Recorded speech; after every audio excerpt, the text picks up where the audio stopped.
ఇందాక ఇంచుమించు 5 గంటల సమయంలో చూసినప్పుడు చాలా భయంకరమైన మబ్బేస్తుంది కదండి. వర్షం వచ్చేస్తుంది. ఈరోజు ప్రార్థన ఉండదని మీరు అందరూ ఫిక్స్ అయ్యారు. హ్యాపీగా పడుకుందాం అనుకున్నారు కదా. హల్లెలూయా. హ్యాపీగా పడుకోవచ్చు, త్వరగా భోజనం చేసేయచ్చు అని అనుకున్నారు పాపం. ఇక్కడ మరి మేము ప్రార్థన చేసాం, నాయన వర్షం రాకూడదు, ఇక్కడ ప్రార్థన జరగాలి, బిడ్డలందరూ రావాలని. కాబట్టి దేవుడు మా ప్రార్థన విని మిమ్మల్ని ఇక్కడ తీసుకొచ్చాడు. కాబట్టి మరి తీసుకొచ్చారు కాబట్టి 2 విషయాలు. మరి దేవుడికి మనం ఏమిచ్చినా రుణం తీర్చుకోలేం. కాబట్టి దేవుని మాటలు విని ఆ మాటలు ఆ వాక్యానుసారంగా మనము ముందుకు వెళుతూ ఆశీర్వాదకరమైన కుటుంబాలుగా వర్ధిల్లుతూ ఉండాలన్నదే క్రైస్తవ లక్షణం. ఉండాలన్నదే యేసయ్య చిత్తం కూడా. అవును కదండి. యేసుక్రీస్తు ప్రభు ఎప్పుడు ఆయనను అంగీకరించబడిన కుటుంబాలు ఆశీర్వాదకరంగా ఉండాలని దేవుడు అనుకుంటున్నాడు. ఇందాక మనం చదివాం కదా 128 కీర్తనలో, యెహోవా యందు భయభక్తులు కలిగిన వాడు ఇలాగా ఆశీర్వదింపబడతాడు. హల్లెలూయా. ఎవరు ఆశీర్వదింపబడతారు? ఆయన యందు భయభక్తులు కలిగి ఎవరుంటారు వారు ఆశీర్వదింపబడతారు. యెహోవా మాట మీరు జాగ్రత్తగా విని ఆ మాటను అనుసరించి, ధర్మశాస్త్రమును అనుసరించి, దేవుణ్ణి ఆ ప్రేమను నీవు కలిగి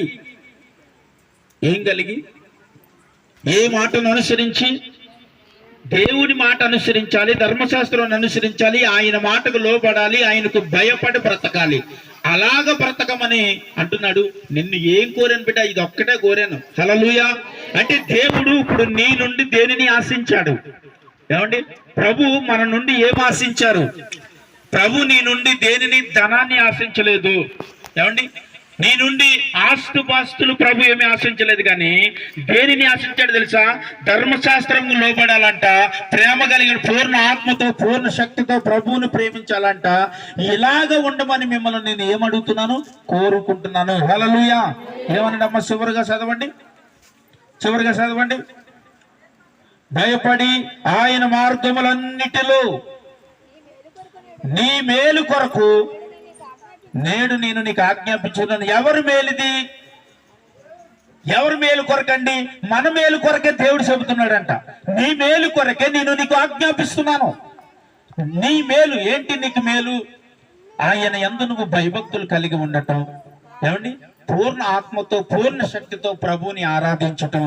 ఏమండి, ఆయన యందు ముఖ్యంగా భయభక్తులు కలిగి ఉండటం. హల్లెలూయా. ఇప్పుడు మనిషికి భయం దేనిని బట్టి ఉంటుంది? ఒక మనిషి దేనికి భయపడతాడండి? మీకు భయం లేదండి దేనికి? నాకు సావు అంటే చాలా భయం. మరి చచ్చిపోతానేమో అని భయం ఉంటుందండి. భయం మనిషికి మొట్టమొదటి భయం మరణం అంటే భయం కదండి.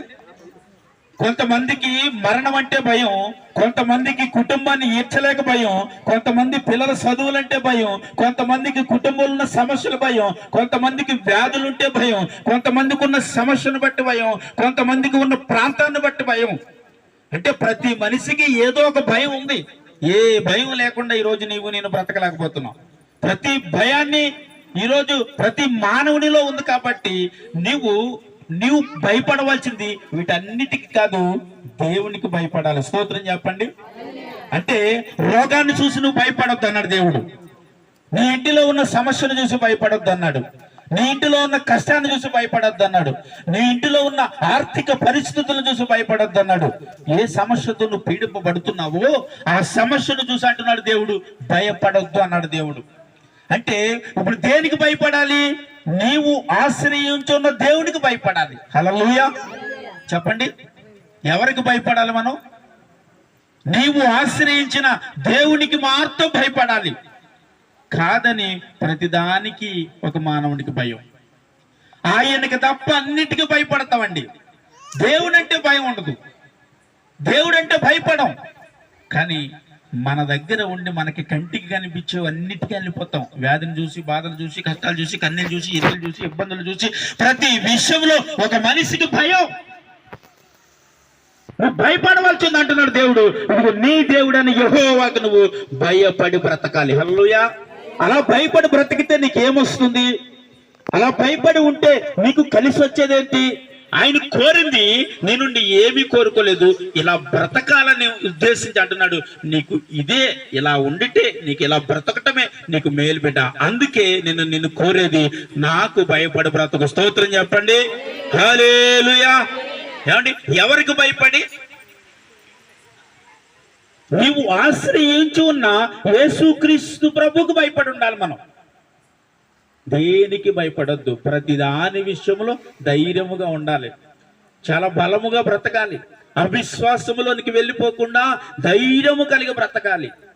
అవిశ్వాసంలోనికి ఎప్పుడు వెళ్ళిపోతుందో తెలుసండి? భయము నీలో ఉన్నప్పుడే.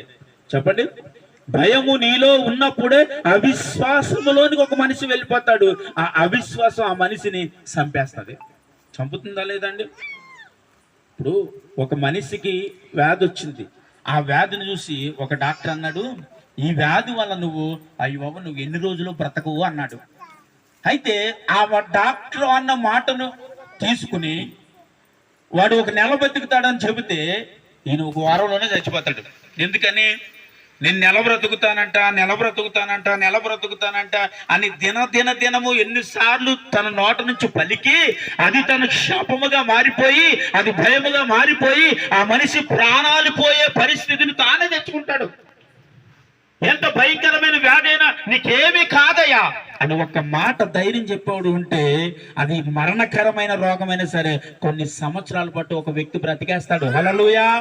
ఏమండి, ఒక మనిషి కొన్ని సంవత్సరాల పాటు బ్రతికేస్తున్నాడు. ఎందుకంటే తనలో ఉన్న ధైర్యమే. ఆ ధైర్యం ఈ రోజు అంటున్నాడు, నేను ఇస్తాను నీకు. ఆమేన్. హల్లెలూయా. దేవుడు ఆయన అంటున్నాడు, ఆ ధైర్యము యేసుక్రీస్తు ప్రభు. కాబట్టి నీలో భయం లేకుండా బ్రతుకు, ఆయనకు భయపడి బ్రతుకు. ఎవరికి భయపడాలి? ఏమండి, ఎవరికి భయపడి బ్రతకాలంట? యేసుక్రీస్తు ప్రభువుకు భయపడి బ్రతకాలి. ఆయనకు భయపడి బ్రతికితే నీకు ఏముంది? ఆయన ఇచ్చే సకల ఆశీర్వాదములు ఉన్నవి. నా వైపు చూడండి. మా ఆయన వైపు చూస్తారు. దేవునికి స్తోత్రం. నా వైపు చూడండి. నా వైపు చూస్తూ వాక్యాన్ని వినండి. చూడండి, యెషయా గ్రంథం ఒకసారి తీయండి.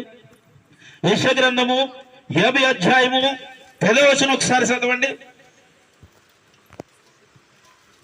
యెషయా గ్రంథము 612 పేజీ నంబరు. మీలో యెహోవాకు భయపడి ఆయన సేవకుని మాట వినువాడెవడు? దేవునికి భయపడి ఆయన సేవకుని మాట ఎవడు వింటున్నాడు ఈరోజు? చెప్పాలి. దేవుడంటే భయం లేదంట. కాబట్టి ఆయన సేవకుడు బోధిస్తున్న ఈ బోధ ఎవరు వింటున్నారు అంటున్నాడు దేవుడు. ఎప్పుడైతే ఆయన యందు భయభక్తులు కలిగి ఉంటామో, ఆ బోధించే బోధను మనం వింటామో, ఆయన యందు మనము ముందుకు వెళుతూ ఉంటాము. హల్లెలూయా. ఏమండి, ఎవరికి భయపడి? చెప్పాలి, దేవునికి భయపడి. నువ్వు దేనికి ఫోటో నువ్వు భయపడుతున్నావో తెలియదు, కానీ దేవుడు అంటున్నాడు, నాకు భయపడు, ఆయనకు భయపడు, నీ దేవుడికి భయపడు. అంటే భయపడటం అంటే ప్రతిదానికి అల్లిపోవటం కాదండి. దేవుని యందు భయభక్తులు కలిగి ఉంటే ఒక మనిషి నీతిగా బ్రతకగలడు. దేవుని యందు భయభక్తులు కలిగి ఉంటే ఒక మనిషి ఎలా ఉంటాడు? నమ్మకంగా జీవించగలడు. వీడియో చూసి తలపోటు వచ్చేది. మరి స్తోత్రం చెప్పు. అలా తిప్పేద్దు. ఇటు తిప్పేస్తే చూసేవాడు ఆ ఫోన్ ఇలా పెట్టేసి పట్టుకుని పోతాడు, ఇంక చూడలేక. అలాగేది. హల్లెలూయా. హల్లెలూయా. అంటే ఆయన యందు భయభక్తులు ఉండడం అంటే అండి, ప్రతి విషయంలో దేవుడు చూస్తున్నాడు. భయం ఉండాలి. నువ్వు చేసే ఏ పనైనా, నువ్వు చూస్తున్న ఏ పనైనా, నువ్వు వెళుతున్న ఏ పనైనా, నువ్వు ఎక్కడున్నా, ఉద్యోగులు ఉన్న, ఆఫీసులో ఉన్న, పనుల్లో ఉన్న, పోరాటంలో ఎక్కడ ఉన్నా ప్రభు చూస్తున్నాడన్న భయం నీలో ఉండగలిగినప్పుడు నువ్వు చేసే పనిలోనే ఆశీర్వదింపబడతావు. స్తోత్రం చెప్పండి. హల్లెలూయా. నువ్వు చేసే పని ఆశీర్వదింపబడాలంటే నీ దేవుడైన యెహోవా పట్ల నువ్వు శ్రద్ధ కలిగి ఉండాలి. ఉంటే దేవుడు అంటున్నాడు, నేను ఆశీర్వదించుతాను. హల్లెలూయా. ఏం కావాలి ఇంతకంటే? నీకు దేవుని చేత ఆశీర్వాదము పొందటం అంటే ఇంక నీకేం కావాలి? దేవుని చేత ఆశీర్వాదం పొందటం అంటే సకల ఆశీర్వాదములు ఎక్కడున్నామంటే ఆయన యొద్ద ఉన్నాను బైబిల్ అంటుంది. కాబట్టి నీకు ఏది కావలసిన ఉన్నా ఆ ఆశీర్వాదములు నీ దగ్గరికి రావాలంటే ఆయనకు భయపడి బ్రతకాలి. చెప్పండి, ఎవరికి భయపడి? యేసుక్రీస్తు ప్రభుకు భయపడి బ్రతికితే ఆయన ఆశీర్వాదాలు ఎక్కడికి వస్తాయి? వద్దా మీకు? దేవుడికి స్తోత్రం. హల్లెలూయా. ఏమండి ఆయన ఆశీర్వాదాలు మన దగ్గరకు వస్తాయి. ఎందుకంటే ఇది నీ మేలు కొరకు చెబుతున్నాను అంటున్నాడు ఆయన. ఎవరికి మేలండి ఇది? ఎవరికి మేలు? నీకు మేలు. అంటే నాకు మేలు. ఆయన యందు నేను భయభక్తులు కలిగి బ్రతికితే నాకు మేలు. ఆయనకు లోబడి బ్రతికితే నాకు మేలు. ఆయన యందు భయభక్తులతో నేను జీవిస్తే అది నాకు మేలు అంటున్నాడు. ఇది నీ మేలు కొరకే చెప్తున్నాను. ఇది దేవుడు నీ మేలు కొరకు కోరి అంటున్నాడు. ఆయనను ఆశ్రయించాలి, భయభక్తులు కలిగి ఉండాలి, ఆత్మతోను సత్యముతోను ప్రభువును ఆరాధించు వ్యక్తులుగా ఉండాలి. అలా ఉంటే దేవుడు అంటున్నాడు ఇది నీకు మేలు. హల్లెలూయా. ఎవరికి మేలండి? ఇప్పుడు ఒక వ్యక్తి దేవుని యందు భయభక్తులు కలిగి ఉంటే ఆయనకు వచ్చే మేలేంటి? అపోస్తుల కార్యము 10వ అధ్యాయం ఒకసారి తీయండి. అపోస్తుల కార్యము 10వ అధ్యాయము. అండి మీరు చదవరా? మీరు కూడా వాక్యాన్ని అందివ్వండి. అపోస్తుల కార్యము 10వ అధ్యాయము 1వ వచనం.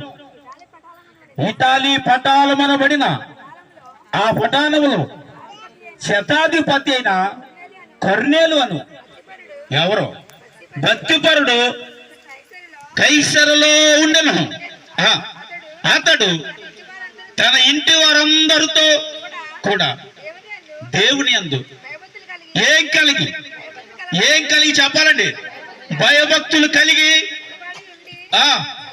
ప్రజలకు బహుధర్మము చేయువాడే ఉండి ఎల్లప్పుడూ దేవునికి ప్రార్థన చేయబడే ఉండి పగలు ఇంచుమించు 3 గంటల వేలప్పుడు కొర్నేలు ప్రార్థన చేస్తుంటే పరలోకం నుండి దేవదూత దిగి వచ్చి కొర్నేలు అని పిలుస్తా ఉంది ఇక్కడ. హల్లెలూయా. ఏమండి ఇతను ఎవరప్పుడు? దేవుడి యందు ఒక భయభక్తులు కలిగిన వ్యక్తి అంటండి. చెప్పాలి ఎవరు ఈయన? దేవుడు అంటే చాలా భయం. అంటే దేవుడు అంటే అంత భయం అంటే ఏంటి? ఇతను ఎవరు? క్రైస్తవుడా? కాదండి, ఒక అన్యుని కుటుంబంలో పుట్టిన వాడే. యేసుక్రీస్తు ప్రభు అంటే తెలియని ఒక వ్యక్తి యేసయ్య కొరకు ప్రార్థించడం ఏంటి? యేసయ్య కొరకు ప్రార్థన చేస్తున్నాడట. అది కూడా ఎప్పుడనంటే ఇంచుమించు పగలు 3 గంటల సమయంలో ప్రార్థన చేస్తున్నాడు. ఇంకో మాట మనం విన్నాం కదా, యెహోవా యందు ఏం కలిగి ఉన్నాడట? భయభక్తులు కలిగి వారి కుటుంబం అంతాను ప్రార్థన చేస్తుండగా ఎవరు వచ్చారంటే అక్కడికి? చెప్పాలి ఎవరు వచ్చారు? ఎప్పుడు ప్రార్థన చేసినప్పుడు వచ్చారు. మధ్యాహ్నం 3 గంటలకి భయభక్తులు కలిగి ప్రార్థన చేశారు వీరు. దేవుడు అంటే భయముతో కుటుంబం అంతా కూడి ప్రార్థన చేస్తే అక్కడికి దేవదూత వచ్చి కొర్నేలు నీవు చేయబడిన ధర్మ కార్యములు నా దేవుడికి తెలిసి ఉన్నవి. నీవు జీవించే నీ జీవితం నా దేవుడికి తెలుసు. నువ్వు ఎలాంటి భయంతో ఉంటున్నావు నా దేవుడికి తెలుసు. కాబట్టి ఇప్పుడు నీ ఇంటికి ఏం కావాలో తెలుసా? రక్షణ కావాలి. స్తోత్రం చెప్పండి. ఇప్పుడు ఏ మేలు కార్యం పొందుకున్నాడు? వాళ్ళు ఆస్తుంది. చాలా మంది బంధువులు ఉన్నారు, స్నేహితులు ఉన్నారు, పలుకుబడి ఉంది. ఒక ఉన్నతమైన స్థానంలో ఉన్న ఒక వ్యక్తి, అధికారం కలిగిన వ్యక్తి, ఇంత అధికారం కలిగిన వ్యక్తి దేవుడికి భయపడి బ్రతుకుతున్నాడు అంటే చూడండి. మనము చిన్న చిన్న విషయాలలో మనం మనుషులకి లోపడం, ఇంక దేవుడికి ఎలా లోపడతాం? ఎదురుగుంటా మనిషిని కనిపిస్తేనే మనిషికి భయపడం, మనిషికి లోపడం. కనిపించిన దేవుడికి ఎలా భయపడతాం? భయపడలేవు. కానీ ఇక్కడ కనిపించిన దేవుడికి భయపడుతూ ప్రార్థన చేస్తే ఆకాశం నుండి దేవదూత దిగి వచ్చినట్టు ప్రార్థన చేశాడు. స్తోత్రం చెప్పాలండి. హల్లెలూయా. ఎలా ప్రార్థన చేశాడు? ఆకాశం నుండి ఎవరు దిగి వచ్చారంట? ప్రార్థన చేస్తే ఆకాశం నుండి దేవదూత దిగి వచ్చింది. అంటే నేను అంటాను పరలోకం నుండి దిగి వచ్చింది. యేసుక్రీస్తు ప్రభు దగ్గర నుంచి దిగి వచ్చింది. కొర్నేలు అని పేరు పెట్టి పిలుస్తా ఉంది. ఆ పేరు పెట్టి పిలిచి ఆ కుటుంబానికి రక్షణ వచ్చిందండి. స్తోత్రం చెప్పాలి. ఎందుకంటే ఇప్పుడు ఆ కుటుంబానికి ఏంటి మేలు? నశించిపోకుండానట్లుగా వ్యక్తికి రక్షించడానికి మనుషు కుమారుడు ఈ భూమి మీదకి వచ్చాడన్న వాక్యం నెరవేరినట్లుగా కొర్నేలు కుటుంబానికి రక్షణ వచ్చింది. చెప్పండి కొట్టేసా మనం పరచాలండి. హల్లెలూయా. నశించిపోకుండానట్లుగా నీ కుటుంబంలో ఒక్క ఆత్మ కూడా పాడైపోకూడదు. నేను రక్షణ పొందింది కదండి, వారు ఎప్పుడో పొందుతారులేండి, మా ఆయన ఎప్పుడు పొందుతారండి, మా పిల్లలు ఎప్పుడు పొందుతారంటే కుదరదు. నీ కుటుంబం అంతా రక్షింపబడాలి. నీ కుటుంబం అంతా రక్షణ. ఎందుకంటే కొర్నేలు కుటుంబం ఒకటే రక్షింపబడలేదు. ఇక్కడ కొర్నేలు బంధువులు, కొర్నేలు స్నేహితులు వారందరూ పేతురు వచ్చిన సమయానికి వారి ఇంటను కూడి ఉన్నారంట. వీరు ఇంటను కూడి ఉండి ఏమండి ఆ పేతురు వచ్చేటప్పుడు ఆ పేతురును ఆహ్వానించి ఆ కుటుంబము రక్షణ పొందిందండి. దేవునికి స్తోత్రం. ఎవరిని ఆహ్వానించబడి దైవజనుని ఆహ్వానించబడి, దైవజనుడు నీ ఇంటికి వస్తే నీకు ఆశీర్వాదమే. హల్లెలూయా. నీ ఇంటికి రక్షణ కలుగుతుంది. ఆమేన్. హల్లెలూయా. ఇక్కడ పేతురు ఎప్పుడైతే ఆ ఇంట అడుగు పెట్టాడో, ఆ పెట్టిన అడుగును బట్టి ఆ కుటుంబంలోకి రక్షణ వచ్చింది. ఆ కుటుంబంలో రక్షణ రావడానికి కారణం పేతురు రావటం అని కాదు, ఆయన భయభక్తులు కలిగి దేవుడు ఎందుకు జీవించిన జీవితాన్ని బట్టి ఆ కుటుంబంలో రక్షణ వచ్చింది. ఈరోజు నీ భయం ఏంటి? ఎవరికి భయపడుతున్నావు? దేవునికి మాత్రం భయపడి బ్రతుకు. నీ కుటుంబంలో నిండైన ఆశీర్వాదం తప్పకుండా స్తోత్రం చెప్పాలి. హల్లెలూయా. నీ కుటుంబంలో నిండైన మేలులు నా దేవుడు చేస్తాడండి. ఆమేన్. హల్లెలూయా. ఎవరికి భయపడి ఉంటే చెప్పాలండి, ఎవరికి భయపడి ఉంటే? దేవునికి ఒకవేళ భయపడి ఉంటే నీ కుటుంబంలో నిండైన మేలులు చూస్తావు బిడ్డ. దేవుడు అంటున్నాడు ఇక్కడ, నీ మేలు కొరకే నేను చెబుతున్నాను, నేను ఇది తప్ప నీ నుంచి ఏమి కోరాడు? దేవుడు ఏమీ కోరలేదు, దీనిని మాత్రమే కోరాడు. ఏంటో తెలుసా? ఆయన యందు నీకు భయభక్తులు కలిగి ఉండటం, ఆయనతో సహవాసం చేయటం, ఆయనను ఆరాధించడం, ప్రార్థించడం, నీ జీవితంలో ప్రభు కొరకు కొన్ని విషయాలలో కట్టుబడి బ్రతకటం. దేవుడికి స్తోత్రం. హల్లెలూయా. ఇలాంటి జీవితాన్ని జీవించాడు కొర్నేలు. అక్కడ ఇలాంటి బ్రతుకు బ్రతికాడు. ఎంతో గొప్ప ప్రార్థన చేశాడండి. ఎంతో గొప్ప ప్రార్థన చేస్తే దేవుడే స్వయముగా వచ్చి కొర్నేలుతో మాట్లాడవలసిన పరిస్థితిని అక్కడ చూస్తా ఉన్నా. నీ జీవితంలో ఎలాంటివి కోల్పోవద్దు. ఇలాంటి ఒక ముఖ్యమైన విషయాలు, ఈ ముఖ్యమైన విషయం ఇది చాలా ముఖ్యమైన, చాలా ఇంపార్టెంట్ పర్సన్ అని. ఈయన ఇంత గొప్ప వ్యక్తిని దేవుని దూత వచ్చి దర్శించి ఆ కుటుంబంలో రక్షణ పొందటానికి కారణమైంది. బంధువుల రక్షణ పొందటానికి కారకుడయ్యాడు, తన స్నేహితులు రక్షణ పొందటానికి కారకుడయ్యాడు. ఈరోజు నీ వల్ల ఒక కుటుంబం రక్షింపబడగలుగుతుందా? ఒక ఆత్మను రక్షించగలుగుతున్నామండి? ఒక వ్యక్తిని రక్షించగలుగుతున్నామండి? ఒక వ్యక్తి వరకు పోరాడగలుగుతున్నామండి? ఇక్కడ కొర్నేలు వీరందరి కొరకు ప్రయాసపడి పోరాడితే అక్కడ ఆ కుటుంబానికే కాదు, బంధువులకే కాదు, స్నేహితులకే కాదు, వారందరికీ కూడా ఏమొచ్చిందంటే రక్షణ కలిగి ఉన్నది అక్కడ. ఎందుకంటే వారు దేవుని యందు భయభక్తులు కలిగి ఉన్నారండి. ఆ భయం నీలో ఉండాలని వాక్యం సెలవిస్తూ ఉంది. ఆ భయము ఎప్పుడైతే మనలో ఉంటుందో, ఆ భయముతో ఎప్పుడైతే మనం బ్రతుకుతామో నీ కుటుంబంలోనికి మేలులు పంపిస్తాడు నా దేవుడు. స్తోత్రం చెప్పండి. హల్లెలూయా. నా జీవితంలో ఏది మేలు లేదన్న కుటుంబాలు చాలా ఉంటాయి. ఏం మేలండి? పుట్టిన కాడి నుంచి శ్రమే, పుట్టిన కాడి నుంచి బాధే, పుట్టిన కాడి నుంచి అప్పులే, పుట్టిన కాడి నుంచి ఏదో సమస్య. ఇప్పుడు వరకు నన్ను, నా కుటుంబాన్ని పీడిస్తుందన్న వాళ్ళు చాలా మంది ఉంటారు. నీ జీవితంలో ఎప్పుడు ఒకవేళ మేలు చూసుండవు. యేసయ్యకు నువ్వు భయపడి, ఆయనకు నువ్వు లోబడి, ఆయనకు నువ్వు ప్రార్థించి చూడు, నీ కుటుంబంలో నా దేవుడు మేలు చేయటం మొదలు పెడతాడు. స్తోత్రం చెప్పాలి. హల్లెలూయా. చప్పట్లు కొట్టాలి, చప్పట్లు కొట్టాలి. హల్లెలూయా. నీ కుటుంబంలో ఎప్పుడు మేలు చూడకపోయినా, నీ జీవితంలో ఎప్పుడు మేలు జరగలేదనుకున్నా, ఈ కొర్నేలుకు కలిగిన అట్టి ప్రార్థన, అట్టి భయభక్తులు నీకు నువ్వు కలిగి ఉంటే నీ కుటుంబంలో మేలు తప్పకుండా చూస్తావు. ఆమేన్. హల్లెలూయా. చూడండి ఒకసారి హెబ్రీయులు రాసిన పత్రికలో ఇక్కడ దేవుడు మాట్లాడతాడు. ఎందుకంటే మనం ప్రార్థన చేయాలా? ప్రార్థన చేయకపోతే దేవుడు మనల్ని అంగీకరించడా? మార్పు కూడా మారు మనసు లేకుండా, రక్షణ లేకుండా దేవుడి సన్నిధికి వెళ్ళం కదా. మరి ఇక్కడ శరీరధారే ఉన్న యేసుక్రీస్తు ప్రభు ఏమండి, ఆయన ఈ భూమి మీదకి వచ్చి ఆయన కూడా కన్నీళ్లు విడిచాడంట, ప్రార్థించాడంట, తాను తండ్రికి అప్పగించుకుంటే అంగీకరించబడ్డాడని అక్కడ రాయబడుతుంది. చూడండి హెబ్రీయులు రాసిన పత్రిక 5వ అధ్యాయము 7వ వచనం. శరీరధారి అయి ఉన్న దినములలో మహారోదనతోను కన్నీళ్లతోను అమ్మా తాను ప్రార్థనను యోచనలు సమర్పించి భయభక్తులు కలిగి ఉన్నందున ఆయన అంగీకరించబడ్డాడు. చప్పట్లు కొట్టేసి నామని మహిమపరచుతామండి. ఎవరు ఈమెనా? ఎవరి కొరకు ఇది రాయబడింది? స్వయముగా యేసయ్య కొరకు రాయబడింది. ఆయన శరీరధారి ఈ భూమి మీద ఉండగానే మహారోదనతోనూ కన్నీళ్లతోనూ ప్రార్థన చేస్తే ఆయన ఎవరికి అప్పగింపబడ్డాడండి? తండ్రి అయిన దేవుడు అంగీకరించబడటానికి, పరలోకపు వారసుడిగా అంగీకరించబడటానికి ఈ భూమి మీదకి వచ్చినప్పుడు ఆయన కూడా నీల నాలా ఏడిసి ప్రార్థించాడంటండి. ఎందుకు యేసుక్రీస్తు ప్రభు అంటే దేవుడని మనం చెప్పుకుంటున్నాం, ప్రకటించుకుంటున్నాం. అదేంటండి, దేవుడు కూడా ఈ భూమి మీదకి వచ్చి ప్రార్థన చేయాలి. ఎందుకంటే ఆయన ఒక దేవుడిగా రాలేదు ఈ భూమి మీదకి, ఒక దేవదూతగా రాలేదు ఈ భూమి మీదకి. ఎందుకంటే దేవుడిగా స్వయముగా ఈ భూమి మీదకి వచ్చి ఉంటే ఆయనకు ప్రార్థించవలసిన అవసరం లేదు, ఒక మనిషిగానే వచ్చాడు. దేవుడికి స్తోత్రం. ఎలా వచ్చాడండి ఈ భూమి మీదకి? ఒక మనిషిగానే ఈ భూమి మీదకి వచ్చాడు. ఒక మనిషిగానే ఈ భూమి మీదకి వచ్చి ఏం చేశాడంటే ప్రార్థించాడంట, యోచించాడంట, కన్నీళ్లు విడిచాడంట. అలా చేయబడినప్పుడు తాను అంగీకరించబడ్డాడు పరలోకపు వారసుడిగా. దేవునికి తాను అప్పగించబడటానికి యేసుక్రీస్తు ప్రభు ఈ భూమి మీద ఉండగానే ఏడ్చి ప్రార్థించవలసిన అవసరత యేసయ్యకే వస్తే మరి మనకు అవసరం లేదా అండి? ప్రార్థన అక్కర్లేదా? మనకి కన్నీళ్ళు అవసరం లేదా? రోదన అక్కర్లేదా?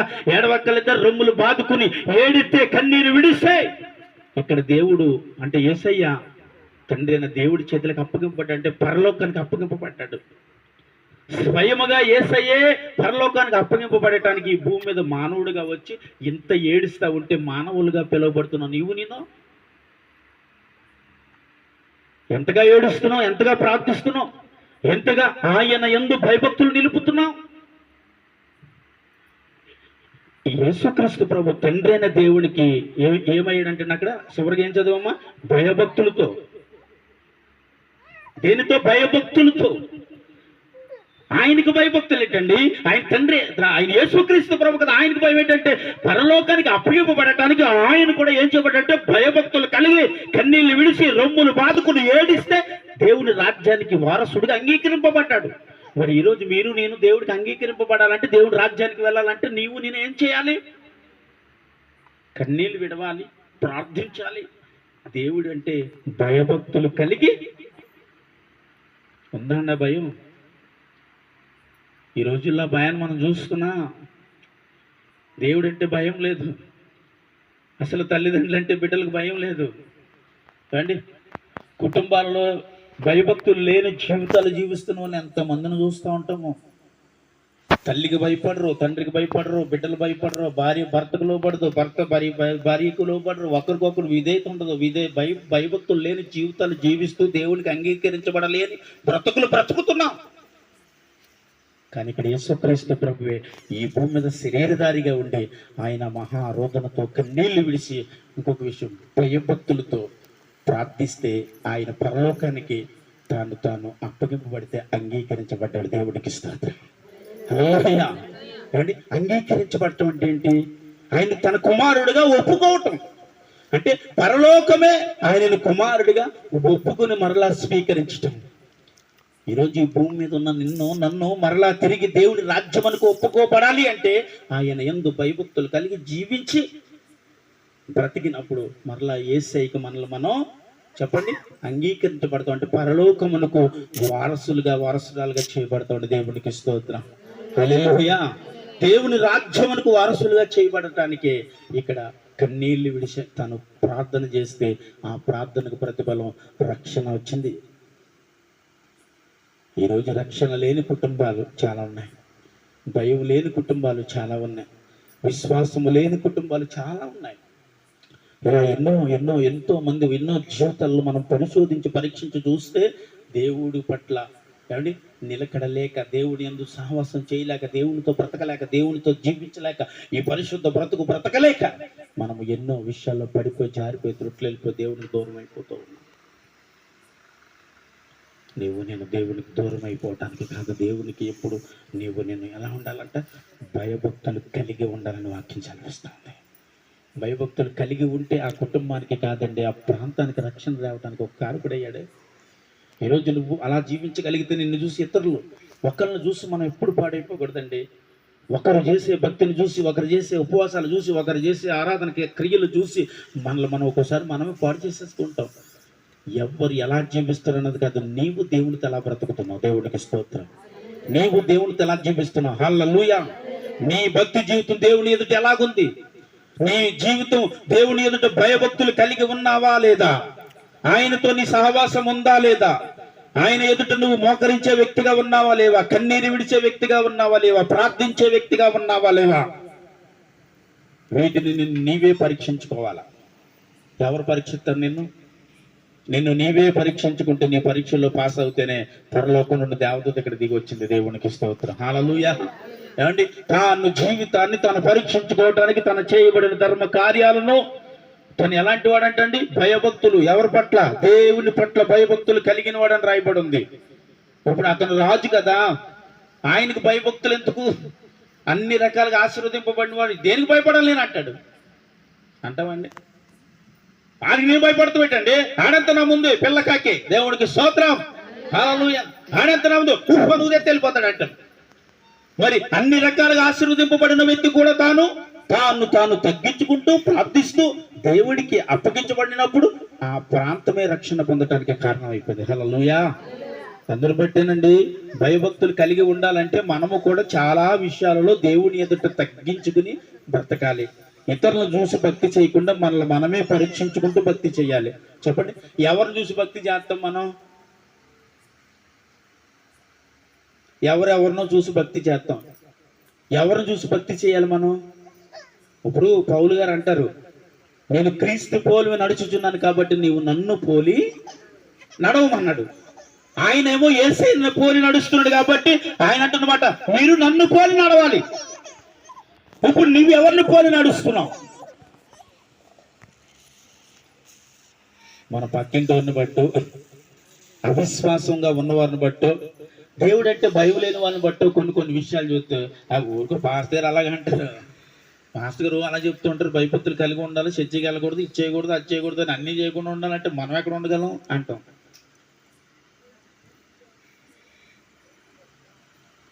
ఇప్పుడు ఇక్కడ మాట చదివాం కదా, చూడండి అమ్మా. యెషయా 50:10. యెషయా 50:10.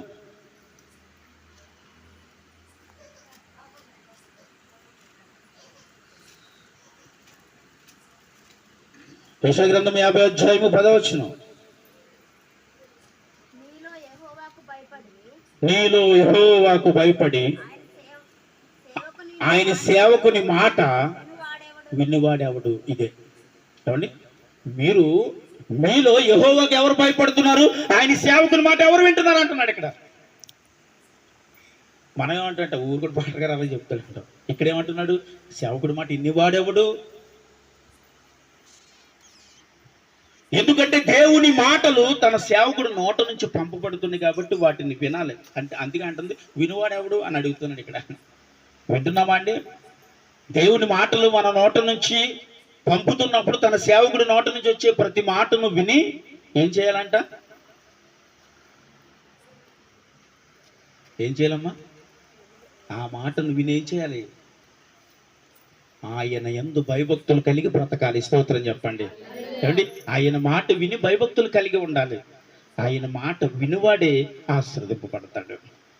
ఆయన మాట ఎవడైతే వింటాడో ఆయన అంటాడు కదా, ఆయన నా కుమారుడుగా పిలువబడతాడు. ఎందుకంటే తాను మాట వినువాడే తన రాజ్యమునకు చేర్చుకుంటాడు. దేవునికి స్తోత్రం. అంతేనండి. వ్యతిరేకంగా ఉన్నవాడు దేవుని రాజ్యానికి పోలేడు కదా. లోబడివాడు, భయపడివాడు ఆయన్ని మాత్రమే దేవుడు తన రాజ్యమునకు తన వారసుడిగా చేర్చుకుంటాడు. యోహాను సువార్త 14 యోహాను సువార్త 14 21. ఆయన ఆజ్ఞలను అంగీకరించి వాటిని గైకొనివాడు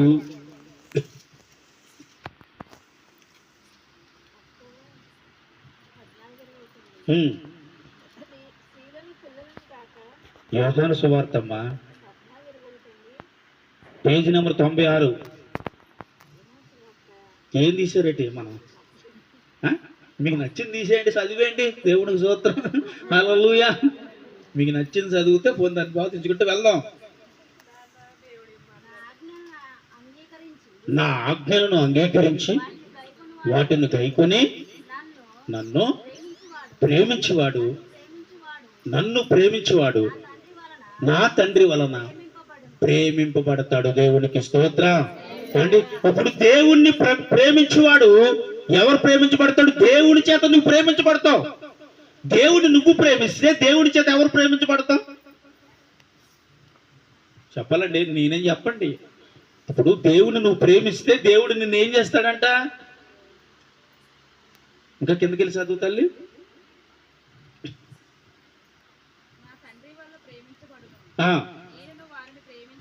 నేనును వారిని ప్రేమించి వారికి నన్ను కనపరుచుకుందును. చాలే అమ్మా, ఇంకా నువ్వు ఆగిపోతాయి. దేవునికి స్తోత్రం. యోగా దాకా మనకెందుకమ్మా, అందరూ మనకెందుకు, 2 మాటలు మనం వినవనంతే. దేవునికి స్తోత్రం. హల్లెలూయా. ఇక్కడ ఏమన్నాడు ఇప్పుడు దేవుడు? నన్ను ప్రేమిస్తే నిన్ను నేను ప్రేమిస్తున్నామండి. ఏసైని మనం గుండె నిండా వేసేయండి, మనసంతా వేసేయండి. కానీ కడుపులో దేవుడు అంటే భయం, దేవుడంటే భయం లేదు. కానీ ఏముంది? ఆయన పట్ల మనకు ప్రేమ ఉంది. ఆయన అంటున్నమాట ఏంటో తెలుసా? నాకు భయపడి నన్ను ప్రేమించు. భయం ఉంటేనే ప్రేమిస్తాం. కొంతమంది అంటారు ప్రేమిస్తున్నానండి, ఏసీ అంటే చాలా ఇష్టం అండి. చూసారండి ఆయన ఫోటో, ఇదిగో ఎక్కడుందా? మీకు కనపడతలేదా? నాకు కనపడుతుంది. పొద్దున్న లెక్కగానే ఏం చేస్తాం? ఏసీ అంటే నాకు చాలా ఇష్టం అండి. ఏసే మొహం చూడకుండా బయటికి వెళ్ళపాటు కానీ నేను అన్నాడు ఒకడు. ఏసీ నాకే కనపడతలేదు, నీకు ఎలా కనపడుతుందని అడిగాను. వెంటనే తీసి ఏంటది? అదేనండి, నూతన సంవత్సరాలు క్యాలెండర్లు వస్తాయి కదా, వెనకాలేమో 12 నెలలు ఉంటాయి, అందరూ ఏసే ఫోటో ఉంటుంది. అది తీసేటట్టు బయటికి తీసి ఇది కొట్ట. ఓరే అంటే ఏసే మొఖం చూసి వెళ్తున్నానంటే నేను ఏంటో అనుకున్న ఫోటో చూసి వెళ్తున్నాడట. ముద్దు పెట్టుకుని కళ్ళ కట్టేసి ఈ ఫోటో నా జేబులో ఉన్నంత సేపు నాకు భయం ఉండదు అయ్యారు. షర్ట్ ఎప్పుడైనా మరిచిపోయినప్పుడు కానీ నేను ఈ షర్ట్లోంచి అది మార్చకపోతే నాకు చీకట్లోకి వెళ్ళాడు ఎంత భయం వేసి అంత చీకట్లో ఉన్నాడు. తీసేటప్పుడు వేసేరత్వం అనుకుని వెళ్ళిపోతా ఉంటే అస్సలు భయం ఉండదండి. దేవుడు నాతో నడిచినంత ధైర్యం వచ్చేస్తుంది. వీడికి చేతిలో ఉన్న ఫోటోకి ధైర్యం ఉంది, కానీ ఏసే హృదయంలో ఉన్నాడో ధైర్యం ఏంటి? కలగద్దేసుకుంటాడండి. పొద్దున్న లేవగానే భార్య ముఖం చూడటం, పిల్లల ముఖం చూడటం, లేవగానే మొత్తం ఏసే ముఖం చూస్తాడు. నేను అనుకున్నాను ఇదేంటారు బాబు ఇంత పేదం చేస్తే ఏసే ముఖం చూడలేకపోతుందని నేను అనుకుంటే ఈడంటున్నాడు అనమాట, నేను ప్రతిరోజు ఏసే ముఖం చూస్తానండి. ఇదా భక్తి జీవితం మంది. ఈ ఫోటో ఆ జేబులో పెట్టుకుంటే సరిపోతుందా? హృదయంలో యేసయ్య వాక్యాన్ని నింపుకోవాలి మన. దేవునికి స్తోత్రం. ఆయన యందు భయభక్తులు నిలపాలి. దేవునికి స్తోత్రం. ఆయన యందు విశ్వాసమును నిలపాలి. దేవునికి స్తోత్రం. ఆయన యందు నిరీక్షణ నిలపాలి. దేవునికి స్తోత్రం. ఆయనను ప్రేమించే ఆత్మ నీవు కలిగి ఉండాలి. ఆ ప్రేమ కలిగి ఉన్నప్పుడు యేసయ్య ఎప్పుడు నీలోనే ఉంటాడు కదా. దేవునికి స్తోత్రం. నువ్వే ఫోటోలు వాడక్కర్లేదు అప్పుడు. ఏమండి ఇంకోటి ఏంటి తెలుసా? భయమైతే రాత్రులు ఏం చేస్తామంటే తలకాడ భయం పెట్టి పడుకుంటున్నాం. ఎంతమంది పెట్టి పడుకుంటాం? ఇక్కడ ఎవరన్నా ఉన్నారు అలాంటి? భయం వేసినప్పుడు తలకాడ బైబిల్ పెట్టుకుంటే ఏసే మనతో ఉన్నట్టు ఫీల్ అయిపోతాం. కొంతమంది గుండెల మీద పెట్టి పడుకుంటారు. అలా ఉంటేనంట భయం రాదంట, జ్వరం రాదంట. ఈ బైబిల్ నీ నెత్తి మీద ఉంటేనో లేకపోతే నీ గుండెల మీద పెడతానో ఏమీ దగ్గరికి రాకపోవటం కాదు. అసలు వాక్యం అంటే యేసయ్యే నీ దగ్గర ఉంటే ఇవేమి నీ దగ్గరికి ఎందుకు వస్తాయి? దేవునికి స్తోత్రం. హల్లెలూయా. ఏమి నెత్తి మీద ఎట్టుకోవద్దు. ఏమండి ఇది కూడా ఎప్పుడంటే ఆదివారం మనం మందిరానికి వెళ్తాం. మందిరానికి వచ్చినప్పుడు దేవుడి సన్నిధికి వెళ్ళాలి కాబట్టి చక్కగా బైబిల్ మోసుకుని వెళ్తాం. ఆదివారం ఆరాధన రాగానే వెళ్ళి వెంటనే ఎక్కడ పెడతాం? దీన్ని కబోర్డ్లో పెడతాం. ఇది మళ్ళీ ఎప్పుడు తీస్తామంటే ఆదివారం తీస్తాం, లేదంటే మధ్యలో భయం అయితే తీస్తాం. దేవునికి స్తోత్రం. హల్లెలూయా. ఏమండి మధ్యలో భయం అయితే తీస్తాం, నాకు జ్వరం వస్తే తీస్తాం, కాలు చేతులు అయితే చూస్తాం, లేకపోతే ఏదైనా చీకటిగా మన ఎదురు ఉంటే నిలబడింది అనుకోండి వచ్చి అప్పుడు తీస్తాం. అంటే ఇదంతా మనకు ఒక భ్రమ అనమాట. నేను అంటాను దీనిని నెత్తి మీద పెట్టుకుంటాను, గుండెల మీద పెట్టుకుంటాను కాదండి. ఈ వాక్యం నీ హృదయంలో భద్రం చేసుకుని ప్రభు యందు విశ్వాసం ఉంచి నమ్మకం ఉంచి యథార్థంగా ఉండి ముందుకు దేవుడు సన్నిధిలో వెళ్ళిపోవు. దేవుడు నిన్ను దీవిస్తాడు. స్తోత్రం చెప్పాలి. నీలో భయం ఉండదు ఇంకా. ఎందుకంటే నువ్వు భయపడవలసిన వ్యక్తి యేసుక్రీస్తు ప్రభు. ఈ లోకంలో పనిచేసే ప్రతి దురాత్మలు లోపడద్దు, భయపడద్దు. ఈ దెయ్యాలకి, మనుషుల మాటలకు, మనుషుల చూపులకు, అవిధేయమైన క్రియలకు, అవిధేయమైన ప్రతిదానికి భయపడిపోవద్దు. యేసయ్య నీతో ఉన్నాడని విశ్వసించి నువ్వు ముందుకు వెళితే యేసు నీలో ఉంటాడు, నీ కార్యాలు జరిగిస్తాడంతే. దేవునికి స్తోత్రం. హల్లెలూయా. అంతండి. బైబుల్ మన నెత్తి మీద పెట్టుకుంటాం కాదండి. యేసయ్యని నీ నెత్తి మీద పెట్టు, యేసయ్యని నీ భుజాల మీద పెట్టు, ఓయ్ మోస్తే కార్యం చేస్తావు. దేవునికి స్తోత్రం. హల్లెలూయా. చెప్పండి, ఏం చూస్తాం? ఎప్పుడు భయం అంటే ఎంత భయం అంటే అండి, నాకు పెళ్ళైన కొత్తలో చాలా భయం. ఎంత భయం అంటే, నేను అప్పుడు కొత్తగా ఫోన్ కొనుక్కుని ఆ ఫోన్ కూడా దగ్గర పెట్టి పడుకునేవాడిని. ఎందుకంటే కరెంటు పోతే అంత భయం అనమాట. దెయ్యం దగ్గరికి వచ్చేద్దామో చీకట్లో అని అంత భయం అండి. అంత భయం ఎందుకుంటుందంటే, నేను లోకంలో ఉన్న అన్నిటికీ భయపడేవాడిని కానీ యేసయ్యకి భయపడేవాడిని కాను. అన్నిటికీ లోపడేవాడిని కానీ యేసయ్యకి లోపడేవాడిని కాను నేను. కాబట్టి లోకంలో ఉన్న ప్రతిదానికి భయపడిపోయేవాడిని, ప్రతిదానికి భయం కలిగి ఉండేవాడిని.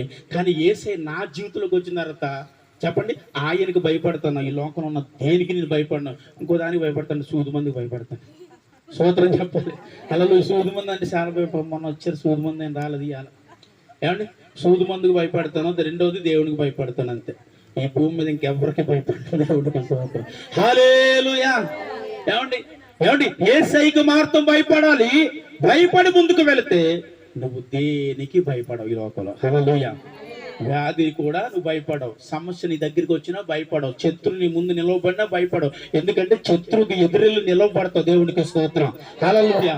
ఇదిగో 10,000 ఇనుప రథములతో శత్రువు నీ ముందు యుద్ధం చేయడానికి వస్తున్నాడు అన్న మాటను విని ఆ రాజు భయపడి యుద్ధానికి వెళ్ళలేదు.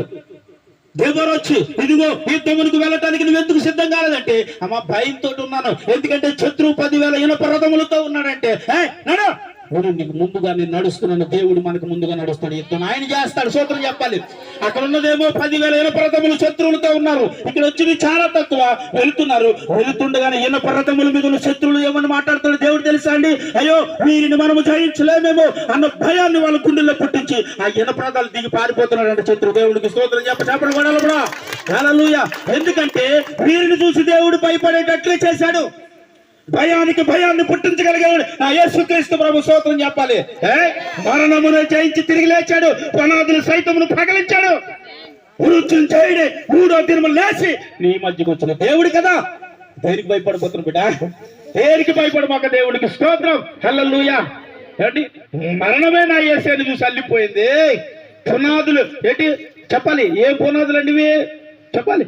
ఆయనను బంధించబడిన సమాధి పగిల గుట్ట బయటకు వచ్చేసాడు యేసుక్రీస్తు ప్రభు. ఏమండి అంటే ఇప్పుడు సమాధి కూడా యేసుక్రీస్తుని ఆపలేకపోయింది. మరణము యేసుక్రీస్తు ప్రభుని ఆపలేకపోయింది. ఏ భయము యేసుక్రీస్తు ప్రభుని ఆపలేకపోయింది. నేను అంటాను, మోకరించి ప్రార్థన చేస్తున్న యేసుని ఎదురు నిలబడతాడు. స్తోత్రం చెప్పాలి. ఇప్పుడు హల్లెలూయా. ఇవేమి నిన్ను ఆయన ఆపలేకపోతే నీ ప్రార్థన నా యేసయ్యని ఆపేస్తుంది. స్తోత్రం చెప్పాలా. నిన్ను దాటిపోయేవాడు కాదు నా దేవుడి కంటే. వెళ్ళిపోవడం నిన్ను దాటిపోయి నిన్ను విడిచిపెట్టేసేవాడు కాదు. ఎందుకంటే ఆయనను మృత్యువు కూడా చూసి ఏం చేసిందంట? అయ్య బాబు, యేసయ్యను మృత్యు చూసి వెళ్ళిపోతే యేసయ్య పెట్టవండి, యేసయ్యను అంగీకరించబడ్డావండి, రక్షణ పొందవండి, రక్తంలో కడగబడ్డావు. నువ్వు ఇంక దేన్ని చూసి వెళ్ళిపోతావు? దెయ్యాలు నిన్ను చూసి వెళ్ళిపోవాలా? వ్యాధులు బాధలు నిన్ను చూసి వెళ్ళిపోవాలి. ఆర్థిక పరిస్థితులు చూసి వెళ్ళిపోవాలి. నీ శత్రువు నిన్ను చూసి వెళ్ళిపోవాలి. అలా ఉండాలంటే మనము ఎవరికి వెళ్ళిపోవాలి? ఇప్పుడు దేవునికి. మనము దేవునికి భయపడితే ఉన్నవన్నీ నీకు భయపడితే దేవుడికి స్తోత్రం. హల్లెలూయా. ఇన్నిటికి భయపడుతున్నావు కదా, ఒక యేసయ్యకి భయపడలేమండి. లోకంలో ఇన్నిటికి వెళ్ళిపోతున్నాం కదా, ఒక యేసుక్రీస్తు ప్రభువుకి భయపడలేమండి. ఇవన్నీ కనిపిస్తున్నాడు, యేసయ్య కనిపిస్తలేదు. ఇది మన బాధ. ఇవన్నీ కనిపిస్తున్నాడు. బాధ అంటే కళ్ళ మీద ఉంది. అవునండి. సమస్య కళ్ళ ముందు ఉంది, లేవి కళ్ళ మీద ఉంది. అంటే అనేక రకమైన ప్రతి సమస్య నీ కళ్ళ ముందు ఉంది. యేసయ్య కళ్ళ ముందు లేడు. మోకాళ్ళు వేసి కరుణేలు ప్రార్థించడం చేస్తే ఈ భూమి మీదకి పరలోకం నుండి దేవుడు దిగి వస్తా నీ దగ్గరికి. స్తోత్రం చెప్పాలి. హల్లెలూయా అని చెప్పి చప్పట్లు కొట్టాలి. హల్లెలూయా. పరలోకం నుండి దేవుడు దిగి వస్తా నీ దగ్గరికి. ఏం కావాలా అని అడుగుతాడు. అడిగిందా ఎప్పుడన్నా? నీ తల్లిని అడిగి ఉండదు, నీ తండ్రిని అడిగి ఉండడు, నీ భర్త నిన్ను అడిగి ఉండడు, నీ బిడ్డలు నిన్ను అడిగి ఉండరు. ఏం కావాలని నా యేసయ్య అడుగుతాడు. యేసయ్య దగ్గరికి వచ్చి, యేసు నన్ను దాటిపోకని గుడ్డాడు అడుగుతుంటే నా నుండి నువ్వేమి కోరుతున్నావు అన్నాడు. నా కనులు తెరువయ్యా అన్నాడు యేసుక్రీస్తు ప్రభుని. అడిగిన వెంటనే ఆ గుడ్డివాడిని కనులు తెరవలేదండి యేసయ్య. అడిగితే దేవుడు కార్యం చేశాడే, పిలిస్తే చేశాడు. చెప్పాలి, వెళ్ళిపోతున్నా యేసు. ఆ గుడ్డివాడు త్రోవకు అడ్డుపడి నన్ను కనికరించయ్యా అని ఏడిస్తే యేసయ్య తన జీవితంలో ఏం చేశాడండి? తన అంధకారము నుండి యేసుక్రీస్తు ప్రభుత్వాన్ని విడిపించాడు. స్తోత్రం చెప్పాలి. హల్లెలూయా. ఏ అంధకారంలో నువ్వున్నా మోకరించి ప్రార్థన చేస్తే ఆ అంధకారంలో నేను బయటకు తీసుకొస్తాడు. స్తోత్రం చెప్పండి. హల్లెలూయా. ఆ అంధకారంలో ఆ భయంకర పరిస్థితుల్లో నుంచి యేసయ్య నిన్ను బయటికి తీసుకొస్తాడు. ఎందుకంటే ఈ లోకంలో అన్ని కనపడచ్చు, కానీ ఆత్మతో ఎతికితే దేవుడు ఆత్మ కనుక ఆత్మతోనూ సత్యముతోనూ ఆరాధించాలని బైబిల్ అంటుంది. దేవుడు ఎవరండి? ఆత్మస్వరూపుడు. కాబట్టి నువ్వు ఆరాధించు, దేవుడు ఆత్మతో ఆరాధించు. ఆమేన్. హల్లెలూయా. నువ్వు ఆత్మతో ప్రభువుని ఆరాధించు, ఆత్మతో ప్రభువుని ప్రేరేపించు, ఆత్మతో నువ్వు దేవునికి భయపడితే నీ జీవితంలో, నిజ జీవితంలో ఈ భూలోకం మీద నువ్వు ఉండగానే సకల ఆశీర్వాదాలు నీ పాదాల దగ్గర ఉంటాయి. స్తోత్రం చెప్పాలి. అంటే సకల ఆశీర్వాదాలు నీ పాదాల దగ్గర పెడతాడు. ఏం కావాలి తీసుకుంటే ఏం కావాలి మనకు? ఇప్పుడు ఏం అడుగుతావు దేవుడు వస్తే? ఒక దగ్గర దగ్గరికి వెళ్ళి, ఒరే బాబా నీకు ఏం కావాలి దేవుడికి అందించా అంటే అది అన్నదంటే, బాబా ఈ ఏంటిది కాదు, ఈ సేవుని చెప్ప నాకెందుకని బాబా, దేవుడు వస్తే బంగారం చెప్పమని అడుగుతానండి, అడుక్కోనగన్నాడట. అడుక్కునే బుద్ధి బానించుకుని చూసారట. అంటే దేవుడు వస్తే ఏం అడుగుతాం మనం? బాబా అసలు ఈ అడుక్కునే బతుకు వద్దు అని అడగాలి. ఏమన్నా అంతేనా?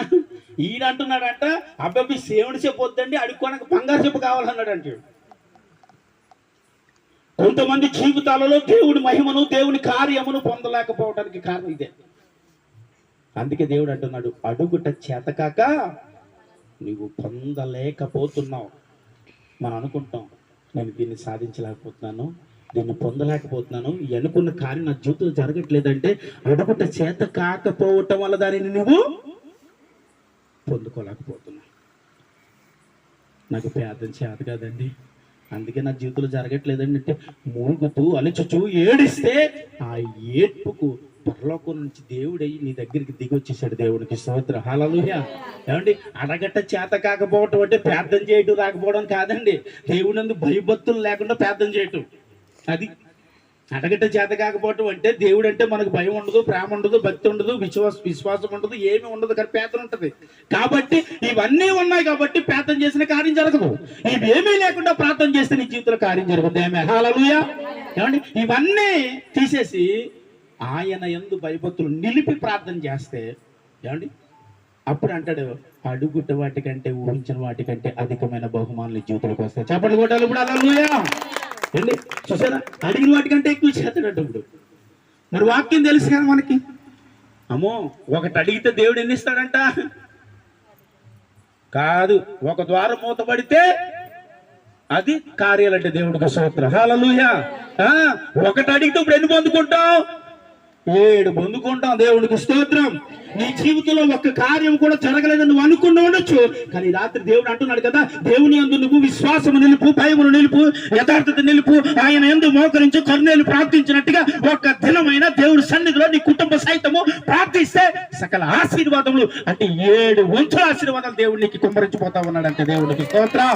ఈ రాత్రి ప్రభు నీ కుటుంబాలలో, నీ బిడ్డలలో, నీ భర్తలో, భార్యలలో ప్రతి ఒక్కరిలో ఆశీర్వాదాలు సమృద్ధిగా కుమ్మరించునుగాక. ఆమేన్. హల్లెలూయా. అట్టి ఆశీర్వాదాలు పొందుకోవాలి, అట్టి దేవుడి సన్నిధిలో వర్ధిల్లాలని ప్రభు ఏమనుకుంటున్నారండి? అనుకుంటున్నారు. అందుకే నీ మేలు కొరకే నేను చెప్తున్నాను అన్నాడు అనమాట ఇక్కడ. దేవుడికి స్తోత్రం. ఇవన్నీ పొందుకోవాలి, నువ్వు బాగోవాలి, ఇలాగుండాలి, అలాగుండాలి, ఆయనకి నీ పట్ల ఒక ప్రణాళిక ఉంది కాబట్టి ఇది నీ మేలు కొరకు చెప్తున్నాను అన్నాడు ఇక్కడ. ఇప్పుడు నువ్వు ఈ మేళ్ళన్నీ పొందాలంటే ఏం చేయాలి? మనం ఏంటి భయము నిలపాలని చెప్పట్లేదు, మీరు ఎవరో చెప్పాలి. దేవుని యందు భయము నిలుపుంటే ఏమి నిలుపుదాం? భయం అంటే ఏంటి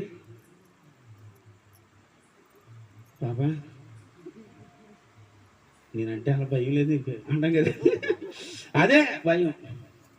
దేవుడికి నువ్వు భయపడి బ్రతకాలి అంటే నేను అంటాను, దేవుడికి భయపడినప్పుడు అండి మనము తప్పు, పాపం, నీలోనికి ఏ తప్పుడు ఆలోచన కూడా రాదండి. ఎందుకంటే మనకు ఎవరంటే భయం? మనకి దేవుడు అంటే భయము కాబట్టి లోక సంబంధమైనది ఏది మనలోనికి రాకుండానట్లుగా మనం పవిత్రంగా ప్రభు కొరకు మనల్ని మనం కాపాడుకుంటూ ముందుకు వెళుతూ ఉంటే దేవుడిని ఏం చేస్తాడు చెప్పండి రా? దేవుడు ఏం చేస్తాడు మనల్ని? ఆ మాట చెప్పడానికి ఏంది? ఆశీర్వదిస్తాడన్న మాట చెప్పకపోతే అలాగే ఆశీర్వదిస్తాడు దేవుడు. ఆశీర్వదిస్తాడని చెప్పాలి. మరి యెహోవా ఆశీర్వాదము ఎవరికి? తెలివి వచ్చింది పిల్లకి ఈ లోపల. దేవునికి స్తోత్రం. హల్లెలూయా. వచ్చిందండి, కొద్ది జ్ఞానం వచ్చింది ఇప్పుడు. కొద్దిగా నాకు దేవుడు ఏమిస్తాడు ఇప్పుడు? ఆశీర్వాదమునిస్తాడు. నేను అంటాను, ఈ భూమి మీద ఉన్న ఆశీర్వాదములు ఇస్తాడు. పరసంబంధమైన ప్రతి ఆశీర్వాదమును ఆయన యందు నువ్వు భయభక్తులు నిలిపి ముందుకు వెళుతున్న నీ జీవితంలోనికి ప్రతి ఒక్కటి అనుమతించి యేసుక్రీస్తు ప్రభు నిన్ను ఒక ఉన్నతమైన స్థలము తీసుకొచ్చేపడతాడు. స్తోత్రం చెప్పండి. హల్లెలూయా. ఎక్కడ నిలబెడతాడు? దావీదు అన్నాడు, ప్రభువా నేను ఎక్కలేనంత కొండ శిఖరం మీద తీసుకెళ్ళి కూర్చోబెట్టాడా లేదా? మరణించి తిరిగి లేచి ఆయన ద్వారా నీకు నాకు విమోచన కలుగు చేశాడు. స్తోత్రం చెప్పాలి. హల్లెలూయా. విమోచించిన దేవుడికి నేనేం చేయాలంటే భయపడి బ్రతకాలని వాక్యము చూడండి. కీర్తన ఒకసారి విన్నాము. కీర్తన 2:11.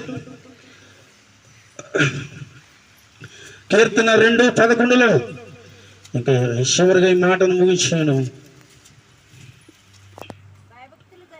భయభక్తులు కలిగి యెహోవాని సేవించుట గడ గడ వణుకుచు. ఎవరా చెప్పాలి? ఏం చేయాలంట? గడగడ వణుకుతూ సంతోషించాలంటాడు. యెహోవా యందు భయభక్తులు కలిగి ఉండి గడగడ వణుకుతూ. ఈ లోకంలో ఉన్న అన్నిటికీ భయపడతాం, గడగడ వణుకుతూ ఉంటాం. బాబాయ్ అండి, ఈ రోగం వచ్చింది నన్ను చంపేద్దేమో అని భయపడతాం. ఈ సమస్య వచ్చింది నేను చంపేద్దేమో అని భయపడతాం. ఉడికేస్తాం, గడ్గడ్గడ్లు ఆడిపోతాం. ఇక్కడ అంటున్న మాట ఏంటంటే యెహోవాయందు భయభక్తులు కలిగి ఉండి ఏం చేయాలా? గడగడ వణుకుతూ ఏం చేయాలంట? సంతోషించాలంట. దేవునికి స్తోత్రం. హల్లెలూయా. చెప్పండి ఏంటి? భయపడతా సంతోషంగా ఉండడం అంటే ఏంటండి? భయపడతా సంతోషంగా ఉంటారా? మీ ఎదుట పులుని తీసుకొచ్చి పెట్టామనుకో భయపడతారు కదా. భయపడుతూ సంతోషంగా ఉండగలరా? ఉండలేం కదండి. గడగడ వణుకుతూ ఏం చేయాలంటే సంతోషించు. దీని మాటకు అర్థం ఏంటంటే ఆయన యందు భయభక్తులు కలిగి ఉండి లోక సంబంధమైనన్నిటిని విసర్జించి ఆయనకు మాత్రము భయపడుతూ వణుకుతూ గడ్డ గడ్డ గడ్డ గడ్డలాడుచు ఆయన యందు భయభక్తులు నిలిపి ఉండాలి. నీవు ఈ లోకంలో ఉన్నట్లుగా భయపడకూడదు. ఆయనకు మాత్రం భయపడు, ఆయనకు మాత్రము వణుకుతూ సంతోషిస్తూ ఉండమన్నాడు. దేవునికి స్తోత్రం. అంటే దానికి అర్థం ఏంటంటే ఆయన యందు గడగడలాడుతున్న నీ జీవితంలోనికి ఆయన చేయబోతున్న మేలులు బట్టి నీ జీవితంలో సంతోషం. హల్లెలూయా. అంటే నువ్వు భయపడితే నీ జీవితంలోనికి మేలు వస్తుంది నీకు. అంతేనమ్మ? సంతోషమేనా? ఆయన నీకు ఇచ్చే ఆశీర్వాదాన్ని బట్టి నువ్వేం చేస్తావు? ఇప్పుడు సంతోషముగా ఉంటాం. కానీ ఆ సంతోషం నీ జీవితంలో రావాలంటే ముందు నువ్వు దేవుని యందు గడ్డ గడ్డ వణుకుతూ బ్రతకాలి. చెప్పాలి ఎలా బ్రతకాలి? గడ్డ గడ్డలాడుతూ దేవుని యందు బ్రతకాలి. అంటే ఈ లోక సంబంధమైన దేనికి భయపడకూడదు ఒక మనిషి.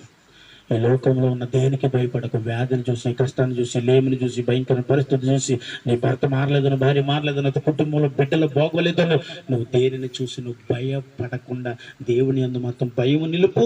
గడగడలాడుతూ ఉంటే నీ జీవితంలోని ప్రభు సంతోషమును పంపిస్తాడు. దేవునికి స్తోత్రం. హల్లెలూయా.